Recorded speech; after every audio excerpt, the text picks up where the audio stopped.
Здорово, чуваки! Вот такие вот у нас теперь иногда пейзажи будут на видео. Ладно, давайте к делу. В общем, есть в Телеграме чатик команды Sanchez Crew, где ребята делают свои игры, там обсуждают их, обговаривают всякие моменты рабочие, и я там тоже какого-то хера присутствую. И вот однажды художник Женя Ер, который рисовал Alliance Neoplasma, Delta Shadow и многие другие охренительные игры на Spectrum, заходит в чатик и говорит: парни, вышла новая игра на Spectrum, которая по атмосфере пипец как напоминает то, над чем мы сейчас работаем. А делают они игру вот по поводу моря. Кстати, да, тематический пейзаж в тему. По поводу моря, всяких чудовищ из глубин, Ктулху, Лавкрафт, забытая деревушка и всякие такие прелести. И, в общем, говорит, по атмосфере пипец как напоминает. Ну, я, естественно, такого пропустить не мог никак. Купил эту игру и подожгла она мне мой пукан прям таки знатно.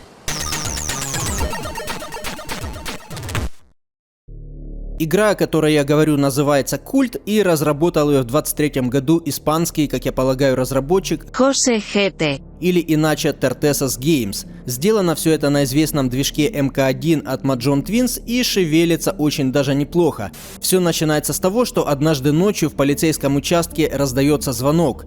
Звонящий страшным голосом что-то сообщает и упоминает небольшую горную деревушку, которая находится неподалеку.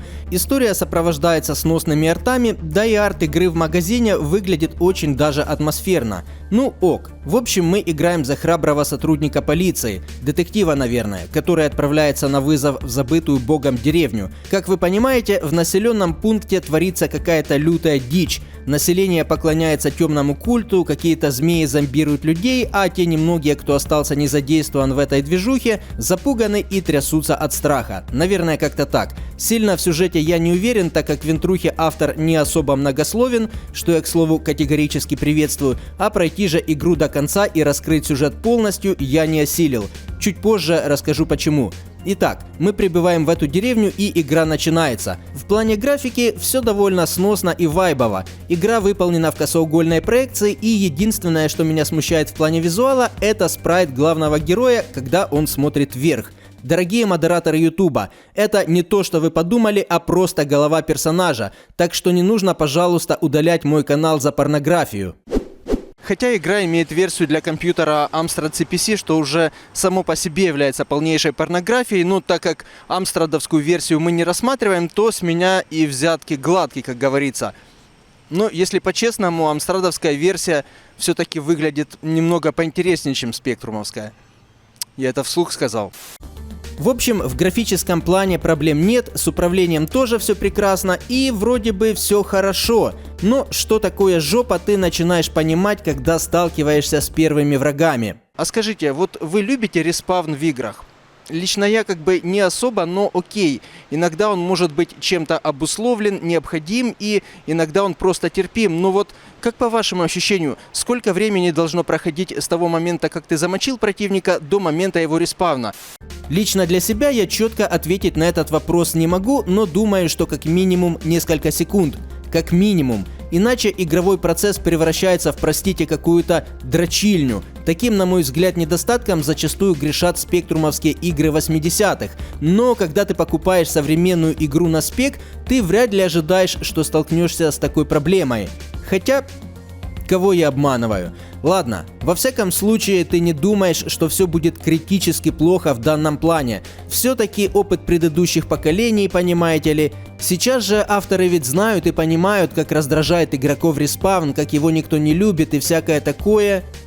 Понимают ведь? А оказывается, что нет, потому что в игре Культ респавн — это просто адская головная боль и нереально бесячий момент, который просто наглухо убивает весь игровой процесс, весь геймплей. И вместо того, чтобы войти в аналы истории Спектрума под положительным знаком, теперь эта игра может из-за респавна войти просто в аналы, несмотря на, безусловно, имеющиеся в ней положительные моменты, атмосферность и всякое такое.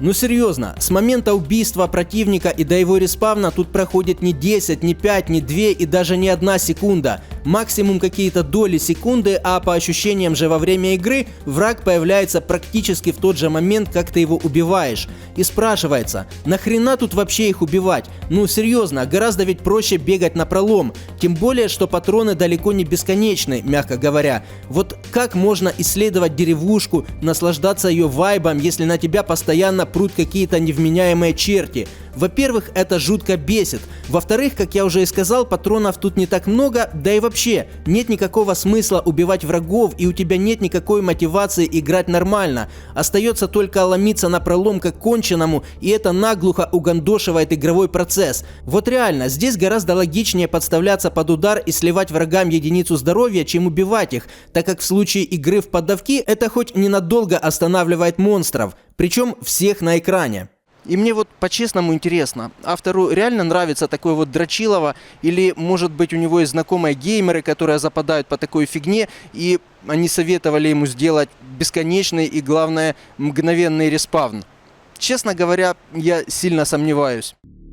Короче, у меня возникает вопрос, автор вообще играл в свою игру? Или нет, даже не так. Любит ли автор игры и играет ли он в них в принципе? Потому что у меня создалось устойчивое впечатление, что последний раз он гамал во что-то в середине 80-х, а в своей игре он реализовал именно свои сценарные и творческие задумки, не имея при этом ни малейшего понятия о маломальски приятном геймплее. Но рядовых врагов убивать все-таки придется, так как у некоторых из них имеются необходимые нам ключи. Причем хранители этих ключей ничем не отличаются от других монстров, и нужно просто ходить и стрелять во всех подряд в надежде на то, что у супостата есть ключи, что вдвойне неприятно, так как патроны кончаются, и причем кончаются они ох как быстро, и в отличие от врагов патроны и аптечки, к сожалению, не респавнятся. Это вдвойне или даже втройне обидно, так как во всем остальном игра как минимум неплоха. А нет, не во всем. Есть еще парочка жопорвущих моментов, но о них позже. Музыка и звуковые эффекты звезд с неба не срывают, но тем не менее все непогано и соответствуют атмосфере.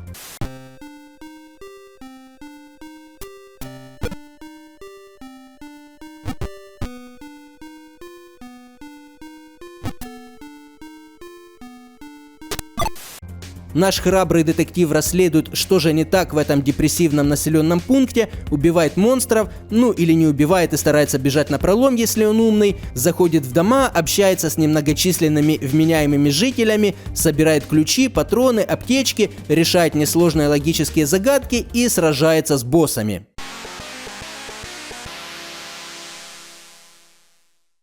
И вот теперь еще об одном же порвущем моменте, который подтверждает, что автор либо же не играет в игры вообще, либо плотно застрял в геймплее 80-х, так как вдобавок к этому бесячему респавну он посчитал необходимым добавить в игру таймер. Таймер, господа. Видимо, подумал, так а хули, сгорів сарай, гори и хата. Что же касается вышеупомянутых логических загадок, то здесь я имею в виду не поиск ключей и открывание дверей. В игре присутствуют простенькие элементы Сакабана, которые вовсе даже и неплохие и не раздражали бы, если бы не сраный респавн. Блин, погодите, прежде чем продолжим по головоломкам, хочу все-таки сделать замечание по графике, а то забуду. Кроме залупоголового, простите, героя, здесь меня еще напрягает вот эта вот хрень в домах. Вот что это, блин, такое? Вообще непонятно. При касании оно тебя дамажит, но что это такое, хрен его знает. 非常可怕，我们不知道这是什么。如果我们知道这是什么，我们就不会不知道。 Ну вот реально, камон, что это за непонятная хрень в домах, которая тебя дамажит? Кстати, еще отдельное недопонимание у меня вызывает ситуация с заходом в двери. Зачем для того, чтобы зайти в дверь, нужно назначать отдельную клавишу? Почему нельзя просто, блин, в нее зайти, ну или нажать огонь, например? В чем прикол отдельно выделенной клавиши только для захода в дверь? Да, эта кнопка еще отвечает за разговоры, но опять же, чтобы просто поговорить с персонажем, и нафиг не нужна отдельная кнопка. Можно использовать, например, кнопку огонь, как это сделано в той же Castlevania. Ну ладно, возможно, я чего-то не догоняю. Ну окей, продолжим по поводу головоломок. Как я и говорил, в геймплее присутствуют несложные элементы Сакабана. Хотя, как сказать несложные? Они действительно как бы не очень жопораздирающие, но есть одно но. В Сакабане, если ты сделал что-то не то и запорол уровень, что периодически неизбежно случается, то всегда есть возможность нажать кнопочку и начать уровень заново, так как это просто, мать его, необходимо для подобного типа геймплея. Так вот, в игре Культ элементы Сакабана действительно несложные, но здесь не то, что нельзя начать сначала экран или начать с какого-то чекпоинта, здесь вообще даже жизни нет. Вернее, есть, но она одна, и потом все. Game over, окончательный и бесповоротный. И вот представьте, ты играешь, борешься с бесконечным респавном, находишь долбанный ключ, заходишь в дверь, доходишь до Сакабановой комнаты, делаешь одно неверное движение и все. Все, блядь, пиздец. У меня просто нет слов. Возможно, в игре имеются еще какие-то головоломки, но я этого не ведаю, так как не могу пройти игру из-за того, что у меня начинает дергаться глаз и гореть жопа от респавна. И судя по тому, что на данный момент на ютубе нет полного прохождения этой гамесы, подобное подгорание испытываю не только я. Кроме рядовых монстров и дамажащих стен, герою тут придется столкнуться и с существами более высокого порядка – змеями, которым, к слову, согласно легенде, поклоняются обычные противники. И вот знаете, снимал я все это дело, критиковал, обзирал, бомбил, и потом вдруг подумал, ну а какого хрена? Ну реально вот, какого хрена? Чувак сделал игру на платформу, которой over 40 лет, которая давно уже, можно сказать, мертва, вот только в наших сердцах она жива. В 2023 году он делает игру на Spectrum, и я приколупаюсь каким-то там ее минусом, каким-то деталям. Ну, камон, да, как бы моя критика, я не считаю, что она некорректна, я сказал вроде бы все и по делу, но тем не менее, чувак, если ты это смотришь, вот это все, то, ну, знай, ты красавец, ты молодец. Да, я считаю, нужно все-таки критику учесть и стараться делать лучше, так как все, что мы делаем, нужно стараться делать лучше, но, в принципе, ты делаешь то, что ты делаешь, ты красавец, и продолжай в том же духе. А всем вам, чуваки, спасибо за просмотр, за поддержку на спонсорских площадках, лайки, репосты и всякое такое добрище. Подписки, конечно же. Все, покедова.